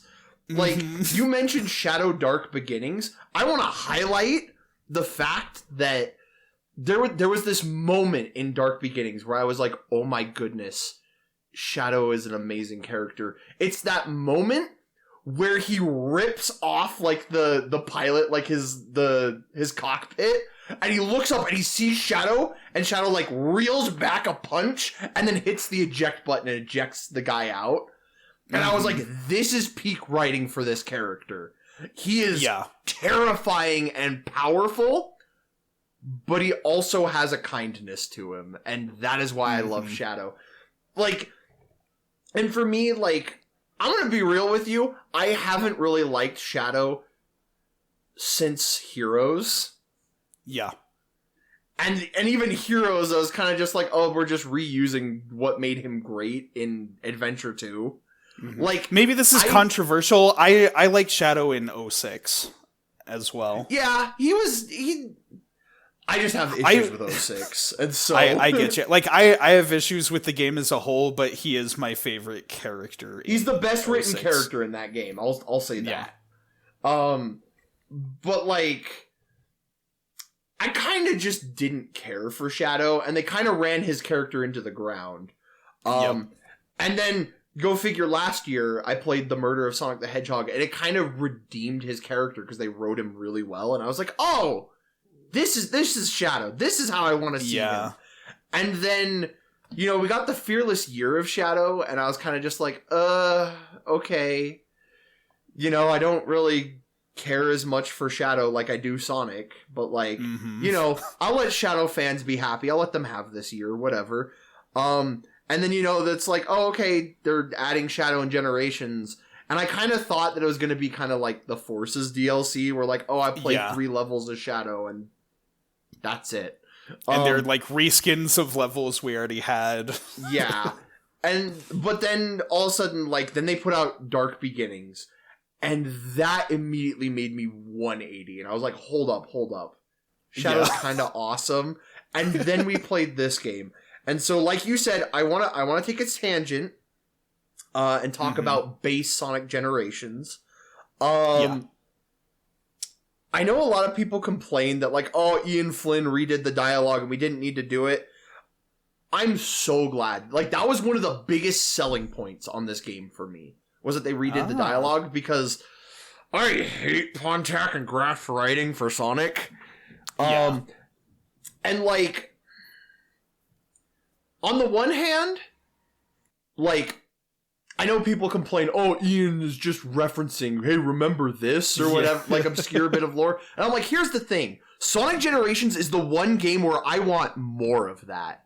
Yeah. Where I think that belongs in this, because this game is a celebration of Sonic's history. And I was like, yes, give me more of that. It's an anniversary title. And it's interesting because they redid the cutscenes, and certain things I think were more clear. Like, we actually, when you see, like, Eggman after you beat the first boss, like, you actually see him in the cutscene. And I was like, Pontac and Graf's writing tried to treat it like it was a big plot twist, but it's still Mike Pollock, and so you kind of just know. And so here, like, you see him, and you're like, oh, yes, that makes sense. That, yes, I can see him. And, like, I don't know. I do wish that they'd redid the pacing of the cutscenes so that the new dialogue flowed a bit better. And, like I said, I wasn't the biggest Shadow fan, and so to see Shadow get the love and attention that he got, I kind of wish base Generations got a little more love and attention. It's true, yeah. At the very least, I wish they redid the final boss. The final boss is still garbage. The final boss is still terrible, and there's the 3DS version that somehow got the final boss right, and they could have just redid it like that, but... yeah. I don't know. Like, I acknowledge that, like, Shadow Generations is the new Sonic game for the year, and they tacked Generations onto it to, like Sonic Generations onto it to justify the price tag of a full game. Yeah, and I will say, like, there's plenty to do. Like, it is still Sonic Generations, and Sonic Generations is good. Yes. I'd argue I'm more likely to recommend this version than I am previous Sonic Generations, because one of the things that, like, when people would ask, is Sonic Generations good? And I'm like, well, I'm a Sonic fan, so take this with a grain of salt. And I'm like, the writing is trash, but the gameplay is phenomenal, and then the final boss sucks. So, like, look at that however you will. Now that I have this version, I'm like, okay, play this version, because they redid the dialogue, and so it's just better. And, all of the levels are still there. They all play great. Like, 10 out of 10 would recommend somebody play this. I just warn you, the final boss of Sonic Story sucks. It's bad. That looks like a homing shot. My wife was there for only like 5 minutes and immediately understood the meme. Yeah. You only need to be there for 2 minutes to get it. And then, so, like, that's base Sonic Generations in this package. Yeah, Shadow side. Shadow if I can say one thing, no, don't move on. Okay. Don't stop me. Sorry, this is my number one, but you go ahead. No, it's because I didn't talk about the Sonic side of Sonic Generations, but you brought up a point, the rewriting the story and rewriting the dialogue. Yes, because the story is exactly the same. It was the dialogue that was rewritten.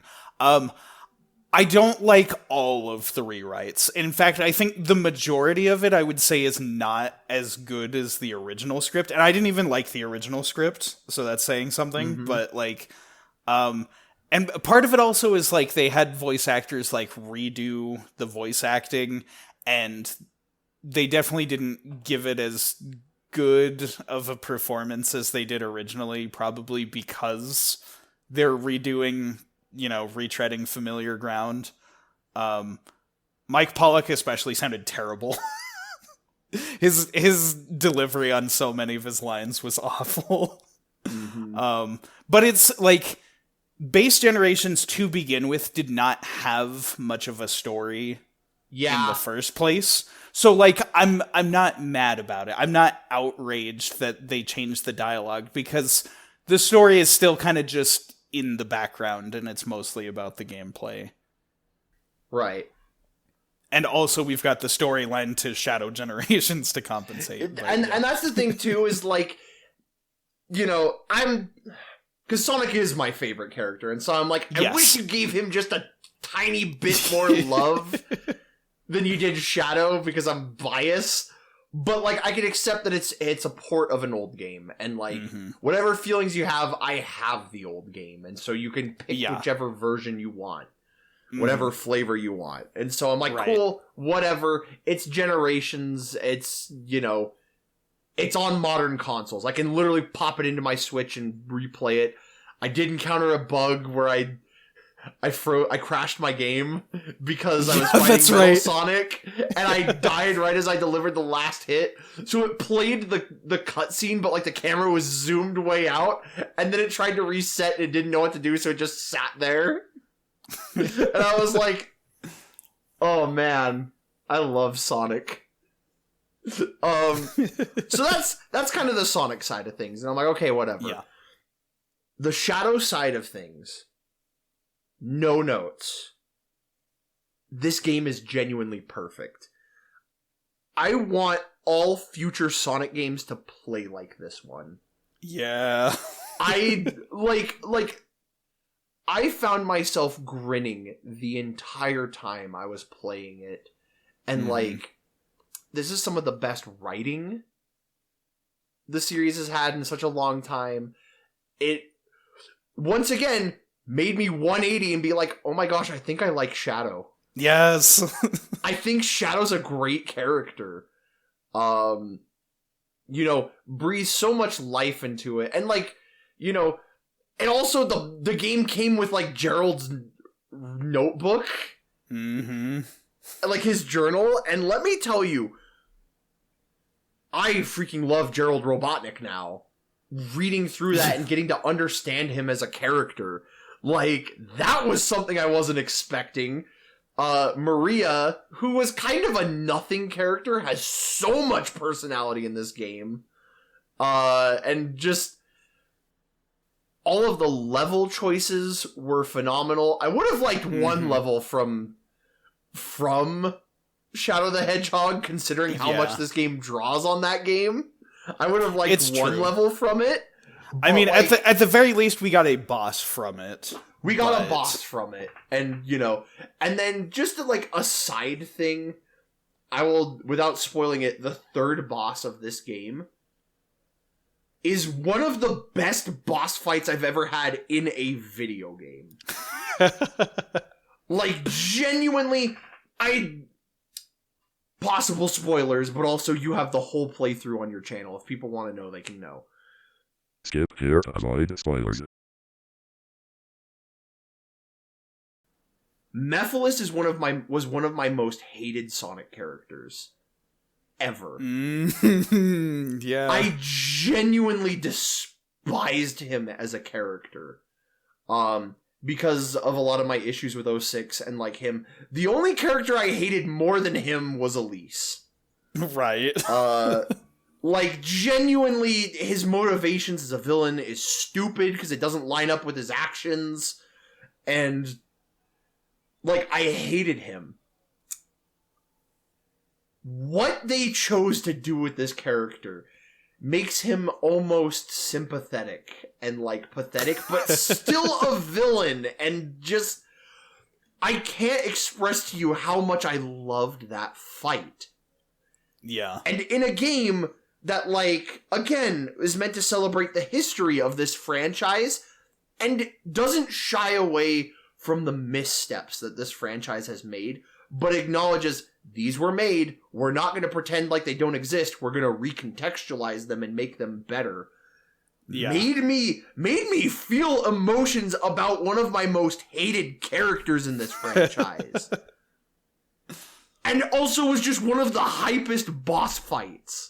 Seriously, yeah. And just, like, I loved everything about it. And so, like, for this game to go from, I probably won't pick this up. I already own the original. I don't need to own this. To being my game of the year. That is how good this game is. It's peak Sonic. And then also you got me for Christmas, you got me the Keanu Reeves DLC. I like that we call it that. It's movie Shadow DLC, but yeah. Another thing I wanted to highlight too about the Shadow DLC. I have not been the biggest fan of Shadow's voice recently. It's Kirk Thornton? Yeah, Kirk Thornton. Like, he has not been my favorite Shadow. Adventure 2 is my favorite game of all time. David Humphrey for life. I love him as Shadow. And then, like, Jason Griffith, I like a decent amount. He's kind of my second favorite. I will say, Kirk Thornton brought his A game into this performance as Shadow. Kirk was so good. He was so good in this game, and once again, made me sit there and rethink, I think I like this voice of Shadow. Like, he hasn't beaten David Humphrey because that I have nostalgia goggles welded to my face. Right. But he does make me stop and consider for a moment. And that's like the best kind of praise I can give, like, his performance, is that I'm like, he really made me feel some emotions. Yeah, good game, 10 out of 10. It's one of the best games I played this year. I actually, I just finished getting all the achievements on the game today. Hey, nice. 100%, baby. Go for it. All right, well, now I've got to talk about what topped that for me. Hey, you're allowed to like what you like.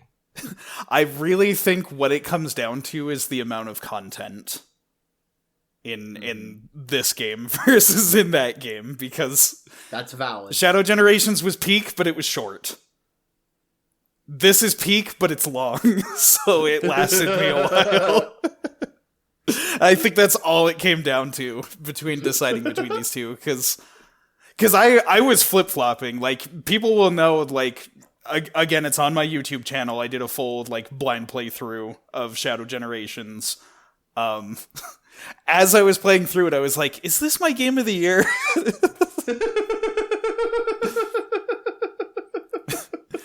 So, like, let that be a lesson. It was very close.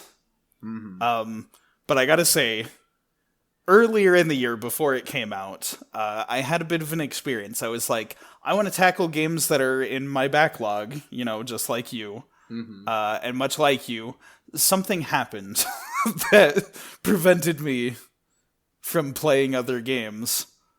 Except in this case, it was just that the one game I pulled out of my backlog happened to be really, really good.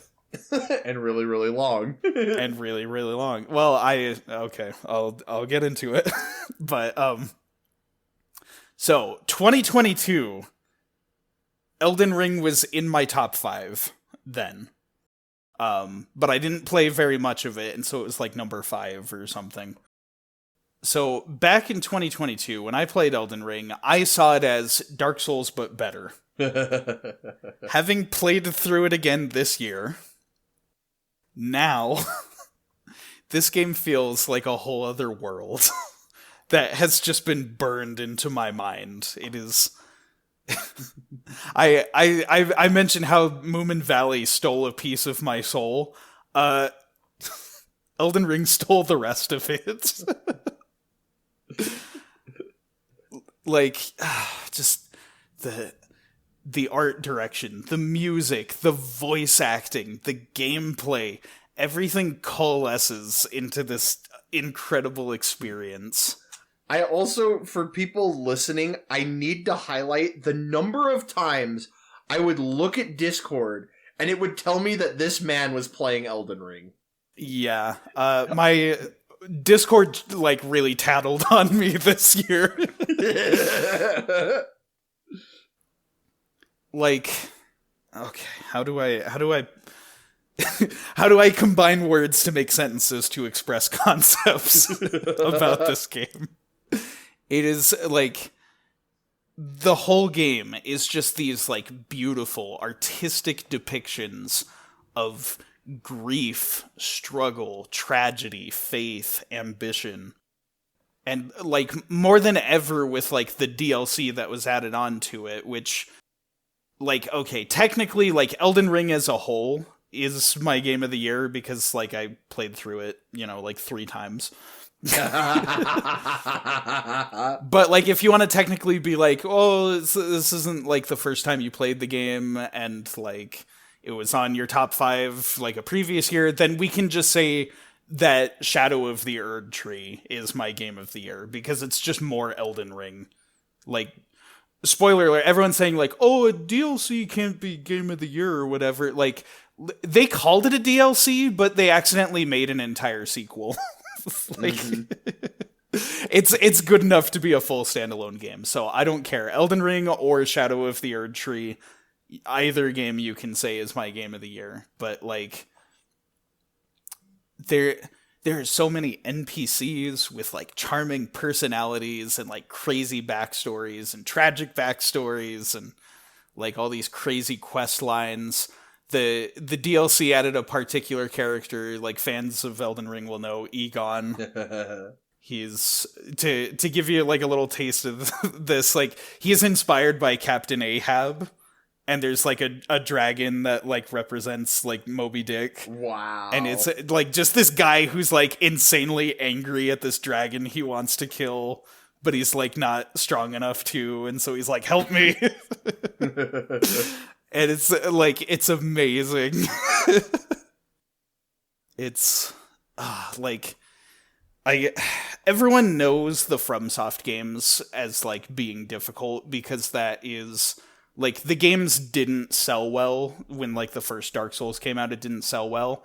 And so the American marketing pushed really hard on this game is brutal, prepare to die. Like, these games will make you suffer. And like, it's true, they're very difficult games. But like, when you look past like just the difficulty, you realize like how like soulful these games are. And how like, despite the difficulty, like when you accomplish something, it actually feels incredible. When you play like other video games, they feel like paths that were specifically designed to make you succeed and beat the game and see the ending. Whereas this one is just like, no, we're gonna try and murder you. The first enemy you find is gonna wipe the floor with you. There are some funny enemies in this franchise. Yeah, seriously. But it's like, even with the combat, it's not just that it's difficult, but like the boss fights, there's this form of magic that like no other game has captured, in my opinion, in terms of like boss fights. And that's saying something because we just talked about Shadow Generations, which had great boss fights. But like the combat with the enemies is like this intricate dance that you're doing, and there's so many like crazy special effects and them just doing this like over the top anime crap with like 50 explosions and lasers and them trying to smash you with these like 50-foot tall weapons and whatever. Like it's like there's something about it that has just weaved its way into my mind. Like to specifically say this, like Elden Ring has breached my top 10 games of all time. Oh, okay. And specifically, like I've had a lot of time to think about it this year. I would put this at number 6. Meaning that it's just behind those like untouchable 5 games that I'm always talking about that are like super nostalgic and important to me. It is right below those. That is impressive. I didn't even think that like any games that I would play for the rest of my life would like make it to this list. It's always fascinating when a game hits that point, because it's like you're not quite ready for it, because you're like, wait, this affected my entire personality and I wasn't ready for that. It's like you don't think you're gonna come across games like these that are like as powerful as your childhood. I know. As an adult. But it's like, so unquestionably, at some point on this podcast, Yep, we're doing Elden Ring, because like, and I don't even care if you think it's a mid game. I will use like the full discussion time to just gush about how much I love this game. It'll just be like our like 4-hour podcast runtime, but it's just you, and they'll be like, yeah, it was good. Yeah. I will say, if you like the game, I will leave you time to speak about it. If you do not, then I am hogging the mic. Give me the mic. But it's just like, oh, it was such an experience. I had this like shiny brand new like Xbox controller that I was using for PC gaming, and I wore it down to nothing. Like playing through this game over and over again. That's how you know it's good. Oh man, and then like the DLC final boss, like the big ending to everything, was just so insane, and it was so insanely difficult to the point that they actually nerfed it in a patch. Ah. Did you beat it like, before the patch? I did. It was like a week before the patch happened. I finally did it like all on my own, not summoning other players to help. I think I remember you talking about that. Oh, and it's just like, I can't believe I did that, because like I played Dark Souls 1 as a teenager, and I was so bad at it, and I was like, oh, these games are impossible, I'll never get into this. And now I'm just watching like hours of like VaatiVidya explaining the lore, and being like, here's all the hidden details when you read all of the item descriptions and whatever, like... Well on your way to becoming the next Let Me Solo Her. I don't know if I'll ever get there. But this game is just rich with like lore and character and whatever. Like I normally am not the biggest fan of like the medieval fantasy setting, but like Elden Ring pumps enough like anime juice into it to make it engaging for me. It's the right balance. Oh, man. So, like, between this and Shadow Generations, this was such an incredible year for gaming. Yeah, this was a great year. I didn't get to play as much as I wanted to, but, like, it was a good year. Yep. And like looking ahead, like the releases for next year, there's going to be a lot of crazy stuff next year. Oh, don't I know it? If only I had the money and time to buy all that and play it all. know, right? I'm going to probably lock in and try and complete more games that I already have. That's fair. I assume I probably won't be able to get Nintendo's new console at launch, so yeah, that'll give me some time to catch up. Yep. But it was a great year for gaming. It was. And hopefully us doing this, because part of what I enjoyed with us doing this, one is because it's fun to hang out and talk, and yeah, we get to have catch the same up. Conversation again, because I forgot to hit record.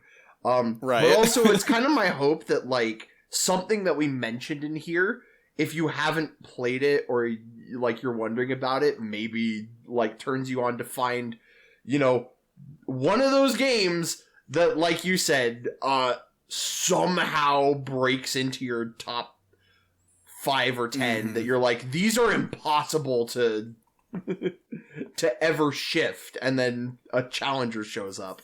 Yeah. You know, plus it's just fun. It's fun to look back at the year, because, like, this was such a fascinating year for me, because on the one hand, I barely got to play any games, but on the other hand, I got to experience a lot of games this year that I, like, had deep meaning to me. Yeah. You know, like, especially with my son getting into gaming. It was really fun getting to do that. So yeah, I see Statler and Waldorf are telling us to wrap it up. They said you couldn't put a DLC as Game of the Year. It showed them. Well, you like Splatoon 3 and I like Shadow of the Erdtree. Listen, who cares? When it's basically an entirely new game, like, it's basically a game. It qualifies. It qualifies. All right. Everybody in the comments below, please share with us what games you played this year that you loved. Of course, you know, I gotta cross-promote the yearly thing that we do on Snowflake the Pirates channel. You can hear me talk about the same list of games and say, like, slightly different, but mostly the same things. But you can also hear, like, their, you know, top 5 games of the year, and they had some really interesting games that they talked about. Pretty much everything that they said is, like, stuff that I agree is good or I wanted to try and haven't gotten to yet. So, major plug for them. Go check out their video as well. Plus, like, they do a bit more with, like, the visuals and the music and stuff than we do, so. Yeah, I know. This is meant to be just kind of a chill...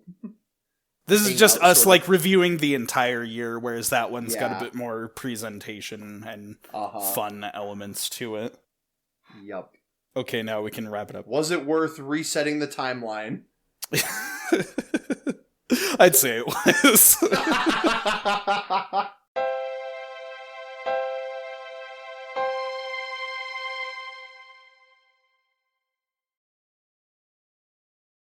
And it's time for you, young man, to become a Pokemon Master, because unfortunately you held back because you loved your Pokemon too much. and we didn't record you screaming about it. Oh, we lost so much material. Someday, somehow, we gotta get you your own... I know. Like, super top-of-the-line PC. If this podcast ever gets better, and we get paid for it, then maybe. But until that day... Would you fault me if I took a Raid Shadow Legends sponsorship? Oh... I just, you know what the worst part is I hear Statler and Waldorf just, like, making fun of Jeff Keighley, but it's me. Just, what an idiot! Oh, that's so sad. Look at that moron over there, doesn't know how to do basic computer!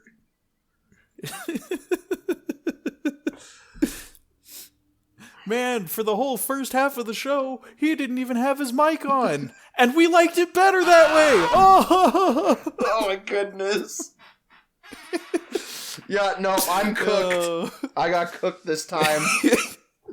Rattle him. Thrash him in the comments, boys. Oh, man. We lost so much good banter and content. We did. But, like, it was also a lot of banter, and it was not about our top five. No, it wasn't.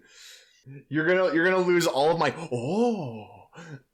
and that's basically. You know what? I'll just give you a bunch of wow, neat, ooh, and then you can just edit those in to like your previous recording. I already deleted it. Now I have nothing. But yeah, I know. I remember. I think we were talking last time that we did this. An hour ago, about how, about like your tier list of like, you're like, this is above board games. Yeah, I didn't bring that up because I didn't want to include it in the episode. Okay, well then you can just cut that out. I'm gonna. Good. If I don't say something that I said last time, it's probably because it's not something I want It's you being like, that wasn't entertaining, and then... Basically. and then you being like, I was entertained by this. I'm entertained. I have small brain cell and forget to record my audio correctly. But my brother played it. Or not my brother, my son. You can tell that I'm really tired. No, it's just honestly, just start it from the top. Say it again. I can cut all that out. You won't seem tired. You will put it in the bloopers. And well, now I'm gonna put it in the bloopers. Oh, no! I cooked myself again. I returneth. Did I beat you? Oh yes, I'm the speedrun king. Ha! I made it back first. No, you didn't. No! you missed the speedrunning tech. You gotta clip through the wall so you don't have to run as far. I see. Where is... I should have taken Sonic's advice. Alright, I'm ready to keep going. You ready? I guess not, because I don't hear you. Oh, there you are. Sorry, I wasn't ready for that. Pee fast. Me and Sakura use this one. That's so good. Oh man. Careful. Can you imagine if I died to this? Yes. I can imagine it. I can only imagine. Alright. Locking back in. Alright, let's do this. Here we go. Trading faves if they locked in. I have to look at this. Now I'm you can scroll up. I'm not gonna look at that while we're having this conversation. I will, and I'll be stronger and braver than you. No. Here's the thing. I will not be able to focus if I... Oh, okay. That is what I'm saying. That's fair. I will just see Sonic staring into my soul, telling me to pee faster, and I'm like, I already did!